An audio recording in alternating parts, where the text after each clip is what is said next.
Hello guys, আসসালামু আলাইকুম। Cox's Bazar blog day 3 part 2 নিয়ে চলে আসলাম আমি আবার।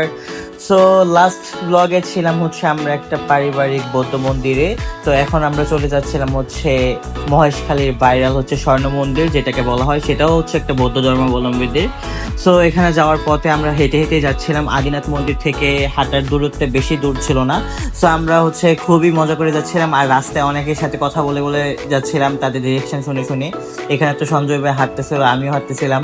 আর এই জায়গাটাতে এত ভালো লাগতেছিল, এত বাতাস, পরে হচ্ছে এত সুন্দর মনোরম পরিবেশ ছিল। আবার সাইড দিয়ে দেখা যাচ্ছিল অনেক কিছু, মানে আমার কাছে অনেক ভালো লাগতেছিল। আর এখানে হচ্ছে লবণ যে ফ্যাক্টরিটা বা লবণ যে তৈরি করে ওইটা এখানে তৈরি করা হয়। যাই হোক, তারপর আমরা হাঁটতে হাঁটতে চলে গিয়েছিলাম হচ্ছে স্বর্ণ মন্দিরের কাছে। এইটাই হচ্ছে সেই মহেশখালী স্বর্ণ মন্দির, যেটাকে বড় রাখেনদের পাড়া বৌদ্ধ বিহার বলা হয়। আর এটাও বৌদ্ধ ধর্মাবলম্বীদের হচ্ছে একটা মন্দির। এখানেও অ্যাজ ইউজুয়াল সবার মতে হচ্ছে জুতা খুলে যেতে হয়, তো আমরা জুতা খুলে গিয়েছিলাম। আর টিকিটের প্রাইস রেখেছিল 20 টাকা করে। অন্যান্য যে জায়গায় গিয়েছিলাম কোন জায়গায় টিকিট ছিল না, কিন্তু এটাতে টিকিট ছিল। যাই হোক, যেহেতু টিকিট ছিল তারপর আমি ভাবলাম যে ভিতরে মনে হয় অনেক সুন্দর হবে। আর সত্যি ভিতরে অনেক সুন্দর ছিল, একদম চাইনাদের টাইপ ছিল, মানে সবকিছু চাইনা চাইনা ভাইব পাচ্ছিলাম। একদম চাইনাদের মতো সব ডিজাইন করা, বা হচ্ছে বাড়িঘরের যে ডিজাইনগুলো আছে আর্কিটেকচার, সবকিছু একদম চাইনা টাইপের ছিল। আর আমি হেঁটে হেঁটে তো সবগুলো এক্সপ্লোর করতেছিলাম। এখানে যা যা ছিল মূর্তিগুলো খুবই ইউনিক টাইপ ছিল। আর আমার মনে হয় যে আমি এখন পর্যন্ত এত বড় মূর্তি কোনো জায়গায় দেখি নাই। এখানে যত বড় বড় মূর্তি ছিল, মানে অনেক হিউজ টাইপের বড় মূর্তি ছিল। তারপর হচ্ছে আমরা হাঁটতেছিলাম, এখানে ছিল বেল, এই বেলটা অনেক দেখতে সুন্দর ছিল। আর স্থানীয় লোকদের বলতেছিলাম যে এখানে কি কি করা হয়। আর এই সাইডে যে বড় বেলটা আছে, এখানে নাকি হচ্ছে যখন বার্থডে টার্থডে কারো হয় তখন নাকি এখানে মানত করা হয়, আর সেটা নাকি হচ্ছে ফলে। এটা তাদের ব্যক্তিগত ব্যাপার আর কি। যাই হোক, তারপর হচ্ছে আমরা হেঁটে হেঁটে দেখতেছিলাম। আর এগুলো নাম আমি আসলে জানি না, যদি কারো জানেন তাহলে অবশ্যই আমাকে কমেন্ট করে জানাবেন। তারপর হচ্ছে আমরা যাচ্ছিলাম, এখানে দেখলাম আর একটা মূর্তি। এই মূর্তিগুলো সত্যি খুব বড় ছিল, আমি ভিডিওতে বোঝা যাচ্ছে নাকি জানি না, কিন্তু বাস্তবিক আকারে অনেক বড় ছিল। তারপর ছিল হচ্ছে একটা সাপের মতো একটা মূর্তি। আসলে আমি এগুলো নাম জানি না, সো আমি নাম বলতে পারতেছিলাম না, কিন্তু দেখতে অনেক সুন্দর ছিল। আর ভিতরের পরিবেশটা ছিল অনেক শান্ত। এই মন্দিরে যে মানুষগুলো থাকে তাদেরকেও দেখতে একদম জাপানিজ আর হচ্ছে চাইনাদের মতো, মানে তারা দেখতে অনেক সুন্দর। সো এই ছেলেদের হচ্ছে আমি জিজ্ঞেস করতেছিলাম এগুলো কি কাজে বা কোনটা কোন কাজে লাগে, তো ওনারাও আমাদের অনেক হেল্প করছে বলার জন্য। আর সাইডে ফাইডে সবকিছু একটু অন্য টাইপের লেখা ছিল, তো এইগুলো তো আর ট্রান্সলেট করে পড়া যাচ্ছিল না। আর এটা নাকি হচ্ছে নতুন মন্দির করছে, এটা নাকি আরো বেশি সুন্দর হবে, এখানে আরেকটা মূর্তি স্থাপন করা হবে। যাই হোক, এই মন্দিরের সব থেকে বড় যে মূর্তিটা ছিল সেটা হচ্ছে এইটা, যেটা হচ্ছে একটু শুয়ে থাকার মতো ছিল। আর এটা দেখতে খুবই ইউনিক লাগতেছিল, মানে একদম অনেক বড় একটা মূর্তি ছিল সামনাসামনি দেখতে। আর আমি জানি না মোবাইলে কতখানি বোঝা যাচ্ছে, কিন্তু এটা ছিল সব থেকে বড় মূর্তি।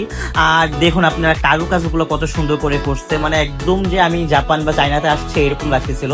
আমার কাছে কারুকাজগুলো খুব ভালো লাগতেছিল। আর এই জায়গাটা দেখতে হয়তো আমার একদমই চায়না চায়না লাগতেছিল। আমি এখানে অনেক ভিডিও করছি, আমি হেঁটে হেঁটে ভিডিও করছিলাম, আমি স্ন্যাপ নিয়েছিলাম, এই যে আমি হাঁটতেছি।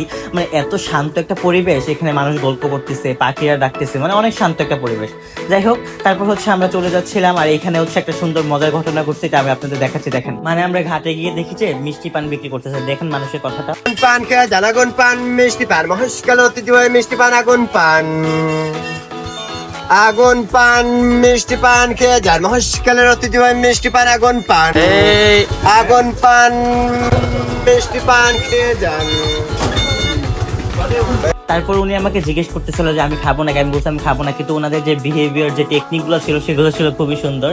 তারপর হচ্ছে আমরা ঘাটে চলে যাই। ঘাটে যাওয়ার পরে হচ্ছে আমরা দেখলাম যে এখানে অনেকগুলো মাছ বিক্রি করতেছে, চিংড়ি মাছ, পরে হচ্ছে কাঁকড়া টাকড়া, এগুলো দেখতেছিলাম। আর এই এলাকার মানুষগুলো ছিল খুবই মিশুক, মানে আমাদের সাথে খুব ভালো ব্যবহার করছে। তারপর হচ্ছে আমরা স্পিড বোটে চলে যাই। আমরা স্পিড বোটে চলে যাওয়ার পরে হচ্ছে একদম কক্সবাজার ওই দিকে রওনা দিই। আর এখানে স্পিড বোটে যেতে আমি একদম সামনে বসছিলাম, তাই ভিডিওটা এইভাবে নিয়েছি।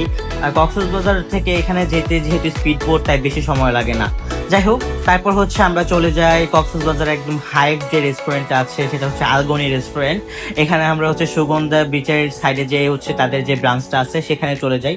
যাওয়ার পরে দেখলাম যে অনেক বেশি ক্রাউড, মানে অনেক মানুষ ছিল। তারপর হচ্ছে আমাদের একটা সিট দেওয়া হয় একদম কর্নারে। তারপর আমরা হচ্ছে সিটে চলে যাই, তারপর অর্ডার দিয়ে দিই। অর্ডার দেওয়ার বেশিক্ষণ লাগেনি, খুব তাড়াতাড়ি চলে আসছে। যেহেতু ওনারা সার্ভ করে দিচ্ছিল, পরে আমি বলছি যে আমরা নিয়ে নিতে পারবো, আপনাদের সার্ভ করার দরকার নেই। তো আমরা এখানে অনেক কিছু অর্ডার করেছিলাম। আর আমি এবার কক্সবাজারে শুধু হচ্ছে ভাপা টাইপের সব কিছু খেয়েছি, যেমন ভাপা ইলিশ, ভাপা পাবদা মাছ। তো আমি নিয়েছিলাম পাবদা মাছ, আর সঞ্জয় ভাই নিয়েছিল হচ্ছে ভাপা ইলিশ যেটা সেটা। তারপর আমরা নিয়েছিলাম চিকেন, তারপর হচ্ছে খাসি, আচার এগুলো নিয়েছিলাম, ডাল নিয়েছিলাম, আলুর ভর্তা নিয়েছিলাম। আলুর ভর্তাটা মজা ছিল, কিন্তু মানুষ বলে যে আলবনির খাবার নাকি খুবই ভালো। আমার কাছে অ্যাভারেজ লেগেছে, আমার এত বেশি ভালো লাগে নাই। কিন্তু তাদের যে রাবড়ি জিলাপিটা আছে সেটা একটু মজা, আমার কাছে ভালো লাগছিল। আর দইটাও মজা, মোটামুটি অ্যাভারেজ আছে। আর আমার কাছে রাবড়ি জিলাপিটাও মজা লাগছে, এটা ধরার সাথে সাথে ভেঙে যায়। এই যে আমি এখানে ভিডিও করতেছিলাম, ধরার সাথে সাথে ভেঙে গেছিলো। যাই হোক, তারপর হচ্ছে আমরা হোটেলে চলে যাই। হোটেলে যাওয়ার পর হচ্ছে আমরা রেডি হয়ে চলে যাই হচ্ছে লাবণী বিচের এদিকে। তারপর লাবণী বিচের ওইখানে যে মার্কেটটা আছে সেখানে চলে যায়। সেখানে যাওয়ার পর সঞ্জয় ভাই কিছু জুতা কিনতেছিল, তারপর হচ্ছে কিছু শুটকি কিনছিল। আমি ওই দিন কোনো মার্কেট করিনি, সেদিন সঞ্জয় ভাই মার্কেট করছিল, কিন্তু আমি হচ্ছে আমার ফ্রেন্ডের জন্য কিছু জিনিসপত্র কিনেছিলাম। তারপর হচ্ছে আমরা রাত্রের ভিউ এনজয় করার জন্য চলে যাই সমুদ্রের দিকে। এখানে চাঁদ আর সমুদ্রের যে পানি সেটা মানে উপভোগ করতে খুব মজা লাগতেছিল। আর আমি যেহেতু একটু পানি ভয় পাই, তাই একটু তীরেই ছিলাম, বেশি দূরে যাই নাই। তারপর হচ্ছে বিচের মধ্যে দেখলাম একটা বাচ্চা হচ্ছে ডিম বিক্রি করতেছে, তো দেখে আমার অনেক খেতে মন চাইলো। তারপর হচ্ছে আমি একটা ডিম নিয়ে নিলাম। আর সঞ্জয় ভাইয়া হচ্ছে তাদের বাসার যে দরজা আছে সেই দরজার জন্য কিছু শামুক টাইপের এগুলো নিয়ে নিয়েছিল। এরপর হচ্ছে আমরা কলাতলি বিচে যাই হাঁটার পরে হচ্ছে আমরা একটা শামুকের দোকানে যাই। এখানে অনেক রকমের শামুক ছিল, বা হচ্ছে যে জিনিসপত্রগুলো থাকে সমুদ্রে ওইগুলো ছিল।